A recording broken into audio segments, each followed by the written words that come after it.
चलिए अब हम पढ़ेंगे पाठ संख्या 2 और पाठ का नाम है वर्ण तथा वर्णमाला। सबसे पहले हम वर्ण के बारे में पढ़ेंगे। वर्ण को इंग्लिश में लेटर्स भी कहा जाता है। बच्चों, जब हम कुछ बोलते हैं तो हमारे मुंह से कुछ ध्वनियाँ निकलती हैं। इन ध्वनियों का कुछ ना कुछ अर्थ अवश्य होता है। इन्हीं ध्वनियों को वर्ण कहते हैं। वर्णों से मिलकर शब्द बनते हैं। सबसे पहले हम वर्णमाला के बारे में पढ़ेंगे। किसी भाषा में प्रयुक्त होने वाले वर्णों के क्रमिक समूह को वर्णमाला कहते हैं। वर्णों के क्रमिक समूह को वर्णमाला कहा जाता है। हिंदी भाषा की वर्णमाला इस प्रकार है। चलिए अब हम हिंदी की वर्णमाला पढ़ेंगे।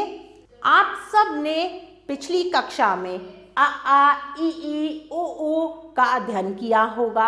अ आ इ ई उ ऊ क ख ग च छ ज ट ठ ड त थ द न, ये सब क्या है? ये सब वर्णमाला है। अ से लेके अंग तक स्वर होते हैं। क से ड तक ज्ञ तक क्या होते हैं? व्यंजन होते हैं। इनकी कुल संख्या कितनी होती है? स्वरों की कुल संख्या 11 और व्यंजनों की कुल संख्या 33 होती है। अब हम वर्णों के प्रकार के बारे में पढ़ेंगे। वर्ण 2 प्रकार के होते हैं, स्वर तथा व्यंजन। देखिए, मैंने अभी आपको बताया था स्वर और व्यंजन के बारे में।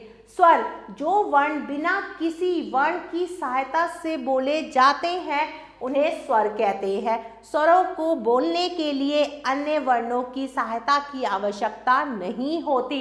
हिंदी वर्णमाला में 11 स्वर होते हैं। अ आ इ ई उ ऊ री ए ऐ ओ औ। आगे पढ़ेंगे व्यंजन के बारे में। व्यंजन वर्ण अन्य स्वरों की सहायता से बोले जाते हैं।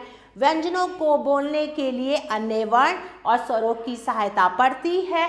हिंदी वर्णमाला में 33 व्यंजन होते हैं।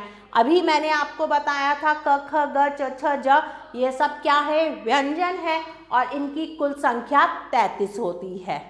अब हम अन्य वर्ण के बारे में पढ़ेंगे।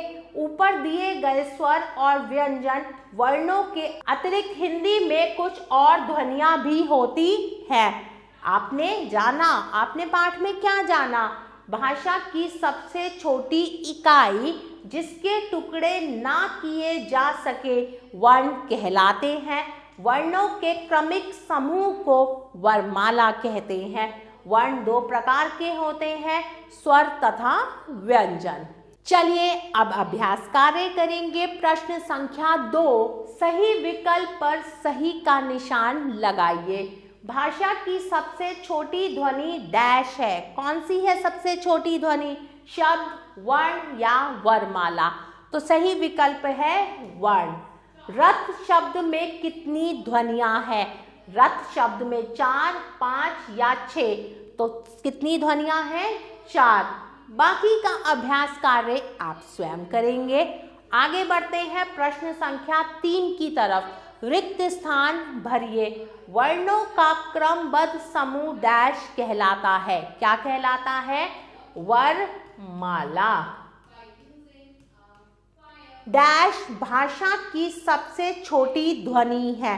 भाषा की सबसे छोटी ध्वनि वर्ण है। वर्णमाला में डैश स्वर एवं डैश व्यंजन होते हैं। कितने स्वर होते हैं? 11 और कितने व्यंजन होते हैं? 33।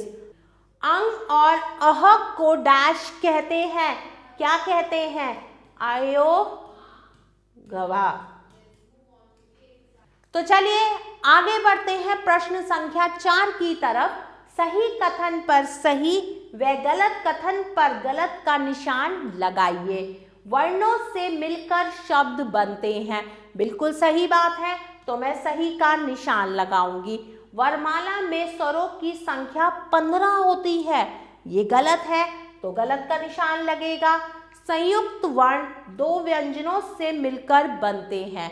बिल्कुल सही बात है, तो मैं सही का निशान लगाऊंगी। तो एक संयुक्त व्यंजन है। भाषा की सबसे छोटी ध्वनि वर्ण है।